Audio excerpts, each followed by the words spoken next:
Menjadi orang soleh itu bagus, tapi kita ketika merasa lebih soleh dari yang lain, mohon maaf, perasaan lebih itu akan berbahaya bagi dirinya. Menjadi orang baik harus, tapi ketika merasa lebih baik dari orang lain, ini yang akan membuat kekacauan bagi dirinya yang merasa lebih baik. Ayo tengokin teman-teman yang belum dapat hidayah. Umur di tangan Allah, kesempatan di tangan Allah. Jibril alaihissalam turun kepada Rasul mengabarkan, siapapun orang yang berbuat maksiat seumur hidupnya dan dia adalah umatmu, 1 tahun sebelum meninggal dia minta ampun kepada Allah, Allah akan ampuni semuanya. Rasulullah bilang apa? Aduh malaikat Jibril, kelamaan. Balik kepada Allah. Rasulullah tahu kualitas umatnya.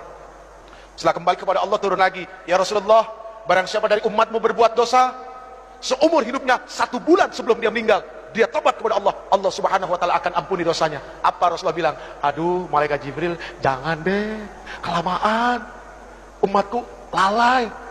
Kembali lagi kepada Allah, turun lagi, ya Rasulullah, barang siapa dari umatmu dia berbuat dosa seumur hidupnya, 1 minggu sebelum meninggal dia bertobat kepada Allah, Allah akan ampuni. Tapi apa yang dikatakan Rasulullah SAW? Aduh jangan malaikat Jibril, jangan, umatku lalai. Lihat, sayang gak Rasulullah sama kita? Cinta nggak Rasulullah sama kita? Akhirnya kembali lagi kepada Allah, lalu kemudian turun, ya Rasulullah, Allah berkirim salam kepadamu.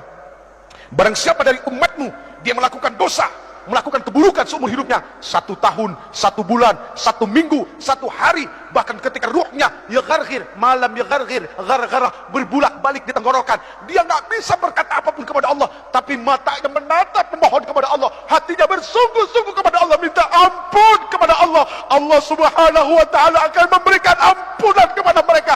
Itu maha luasnya ampunan Allah. Tapi sayang 1000 sayang, Allah nggak pernah bosan ngampunin hambanya. Cuma hambanya yang kadang-kadang bosan minta ampun kepada Allah. Na'udzubillahi min dzalik. Saya yang bosan minta ampun, Allah nggak pernah bosan ngampunin kita. Ya Allah ya Karim. Maaf hadirin, al-Islam kal bunyan yashuddu ba'dahum ba'da. Islam itu seperti bangunan, saling menguatkan satu sama lain. Ada yang bagiannya seperti pasir, ada yang bagiannya seperti kerikil, ada yang bagiannya seperti air, ada yang bagiannya seperti batu koral, dan ada yang bagiannya seperti semen. Semen jangan sombong karena mentang-mentang mahal daripada pasir. Batu yang besar pun jangan sombong, pasir kecil tapi rame-rame mainnya keroyokan. Air, subhanallah, ketika tidak ada kesombongan dari satu hamba kepada hamba yang lain. Lihat, tiang ini terdiri dari apa?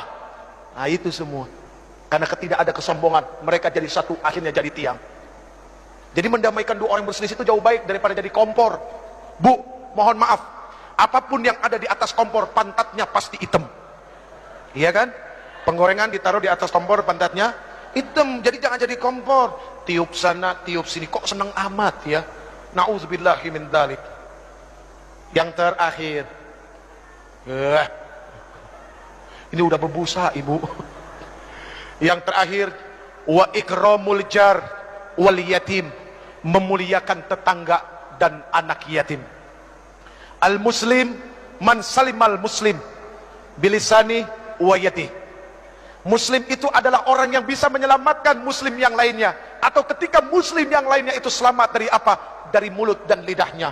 Kecintaannya kepada tetangga, rasa kasih sayangnya kepada orang-orang fakir, itu sangat luar biasa. Maaf, mohon maaf, jangan tersinggung.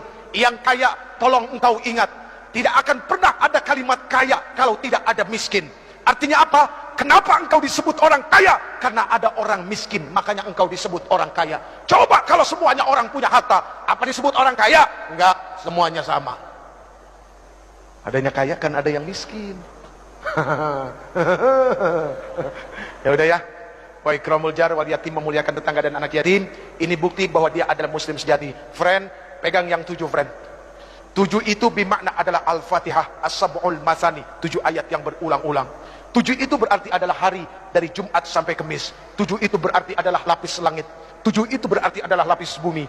7 itu berarti adalah 7 benua. Dan 7 itu berarti adalah 7 keajaiban dunia. Tawaf berputar 7 kali, sa'i berbolak-balik 7 kali, dan ada 7 kerikil lontaran jumrah. Pegang yang 7, artinya baca Fatihah sebanyak-banyaknya, karena Allah subhanahu wa ta'ala tidak akan pernah menggantikan Al-Fatihah dengan surat apapun di dalam salat. Bahkan la salat liman lam yaqra'u bi Fatihatil Quran, tidak akan dikatakan orang itu salat kalau dia tidak membaca Al-Fatihah. Genggam Fatihah, baca laqad ja'akum. Insya Allah setiap keluar rumah harus yakin Allah bersama kita. Segala apapun keburukan tidak akan pernah menimpa bangsa ini. Baik hadirin yang dimuliakan Allah, mari kita baca Ummul Quran suratul Fatihah. Yang pertama, untuk para orang tua kita yang telah melahirkan kita, yang telah begitu besar pengorbanannya kepada kita, hartanya, jiwa raganya, semuanya untuk kita, anak-anaknya yang masih hidup. Semoga Allah Subhanahu wa taala berikan kesehatan lahir batin buat mereka, amin. Semoga Allah Subhanahu wa taala mudahkan segala urusan yang akan menyusahkan mereka, dan semoga Allah Subhanahu wa taala menghalalkan rezekinya. Itu yang paling penting, bukan membanyakan rezeki tapi dari yang haram, tapi menghalalkan rezeki biarpun itu sedikit dan berkahnya, subhanallah. Lalu untuk para alim ulama, guru-guru kita, ya, ketua MUI kita juga yang katanya masih sakit, setahun yang lalu kena stroke. Semua guru-guru kita dari TK sampai SMA, dosen-dosen kita, ya, guru-guru kursus, siapapun yang pernah memberikan ilmunya kepada kita, semoga Allah Subhanahu wa taala tentamkan perut mereka, ya, Allah tenangkan hati mereka, dan mereka menjadi orang-orang yang istiqamah dan orang-orang yang begitu sangat mulia di sisi Allah. Kemudian untuk para pemimpin kita yang sudah begitu dahsyat menanggung amanah di pundak mereka, ayo kita bantu ringankan pundak mereka, ya. Semoga Allah Subhanahu wa taala terus senantiasa memberikan taufik, hidayah dan inayahnya kepada para pemimpin kita, amin ya rabbal alamin. Al-Fatihah. أعوذ بالله من الشيطان الرجيم بسم الله الرحمن الرحيم الحمد لله رب العالمين الرحمن الرحيم مالك يوم الدين إياك نعبد وإياك نستعين اهدنا الصراط المستقيم صراط الذين أنعمت عليهم غير المغضوب عليهم ولا الضالين.